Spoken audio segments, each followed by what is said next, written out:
This is breaking news. From Squid Game to Blackpink, how South Korea became a culture powerhouse.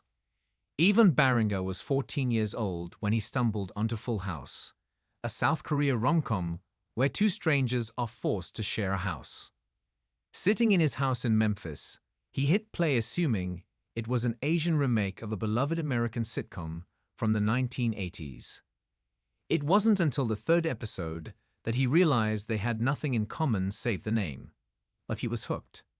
That accidental choice changed his life. 12 years on, he is an English teacher in South Korea, and he says he loves it here. I have got to try all the foods I've seen in K-dramas, and I've gotten to see several of the K-pop artists in concerts whose lyrics I used to study Korean. When Avan discovered Full House in 2012, South Korean entertainment was a blip in the world's eye. Psy's Gangnam Style was the best-known Korean pop export at the time. Today, there are more than an estimated 220 million fans of Korean entertainment around the world. That's 4 times the population of South Korea.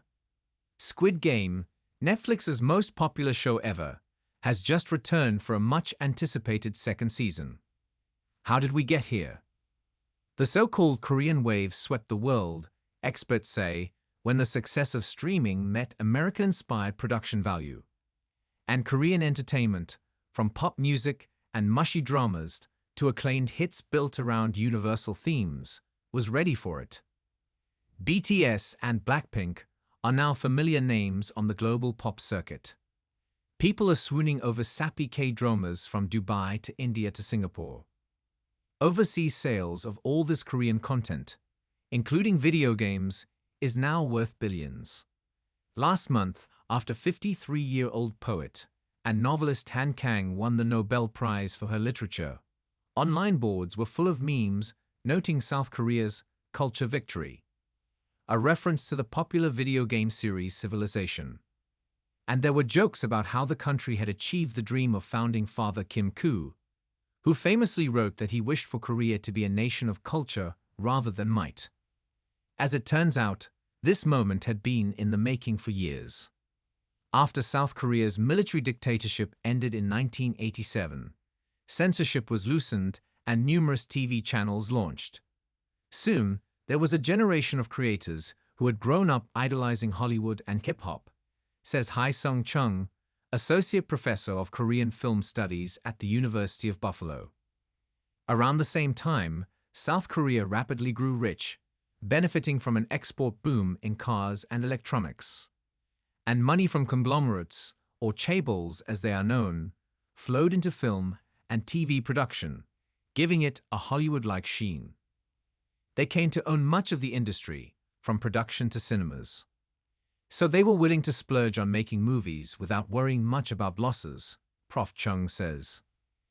K-pop, meanwhile, had become a domestic rage in the mid-90s, propelling the success of groups such as Hot and Shinhwa. This inspired agencies to replicate the grueling Japanese artist management system. Scout young talent, often in their teens, and signed them onto years-long contracts through which they become perfect idols, with squeaky clean images and hyper-managed public personas. As the system took hold, it transformed K-pop, creating more and more idols.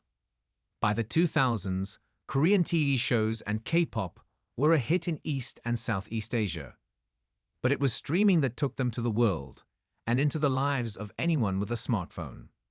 That's when the recommendation engine took over.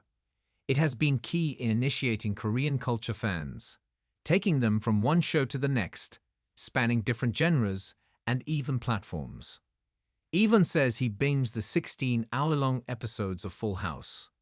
He loved the way it took its time to build the romance, from bickering banter to attraction, unlike the American shows he knew. I was fascinated by each cultural difference I saw. I noticed that they don't wear shoes in the house, he recalls. So he took up Netflix's suggestions for more Korean rom-coms.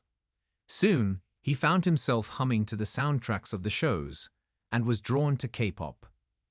He has now begun watching variety shows, a reality TV genre where comedians go through a series of challenges together.